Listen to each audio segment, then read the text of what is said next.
Hey guys, I'm back. Barrel and Blade, knife of the month, freshly arrived. Let's check it out, see what we've got for April 2025. Oh, cutting through the card. Oh no. Oh no. Had a pretty decent box. Ah, it's Kershaw. Oh, it's squished. Let me close it. Had a pretty decent box for this month. Not bad. Kershaw Link. Very nice EDC blade, I have to say. Ooh! And we got a good one. Like a really good one. Magnacut blade, stonewash. So MSRP, of course, we might be able to find it for less. They have a whole thing about Magnacut steel down here to let people know how good it is. Magnacut is great steel. This Kershaw model is made in the USA. Not all Kershaws are, but... Oh, that looks nice. Now, it's funny because just recently, a day or two ago... Ooh, scan for important information about your new Kershaw knife. Another language about your Kershaw knife. Somebody commented, I'd done a video once comparing the Kershaw Link to its ZT brother, and I cannot remember the model. Hold on. Stand by. It was the 357, the ZT 0357. I'm going to put a little doobly bloob bloob bloob where you can check that out, where I kind of talk about it. Basically is the Kershaw Link, the more budget-friendly version of this, and compare and contrast. And they have a lot of similarities. There are still differences, but we'll look at it in a minute. Just briefly, that other video I really went into it, but this is really nice. It actually has a really great texture on it, which obviously you can't feel for yourself. It almost, you can't see, but it almost feels like it's got an orange peel texture. Plastic backspacer, but not surprising. Deep carry clip with, oh, nice. I like it. Retention, but springy. Tip up left or right. I really love the finish on that. Like, I know you can't feel it, and it's not fair, but sorry. So I know from experience this is going to have a speed safe spring in it. Perfectly centered. Great blade shape. Beautiful stonewash. Nice Magnacut blade. Cannot complain about that. It's a really EDC friendly knife. It's a little heavy because you've got a nice piece of steel and aluminum and then steel liners. So it's just a big chunk of metal. But very easy to disengage. But still a nice solid lockup. Absolutely zero blade play. This is a knife of the month. And the Kershaw Link, I have 2 or 3 others.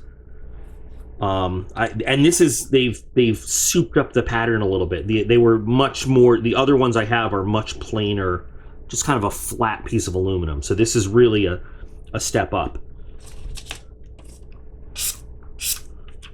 And it is like amazingly super smooth and sharp out of the package. Absolutely cool. Now let me just for a minute show you. So this is the ZT0 357, and I'm not saying they are one for one, like one is equivalent to the other, not at all, but they're very similar in a lot of respects. And I tend to say that now this one in a Magnacut blade, I would take over the 20 CV any day. ZT, you're going to get a level of refinement, and like that's, look at that stonewash, versus that one. But the comment that somebody had made in the video was like, I didn't do a very good job convincing people that the ZT was worth the extra money or something. And I responded like, that wasn't my goal. I was just showing I was showing one versus the other of the options. I'm not trying to convince anybody to buy anything. I just was saying that it is what it is. If you appreciate the difference between ZT and Kershaw, and if you didn't know they're owned by the same company, now you do. They are both owned if you take a look on the blades by KAI,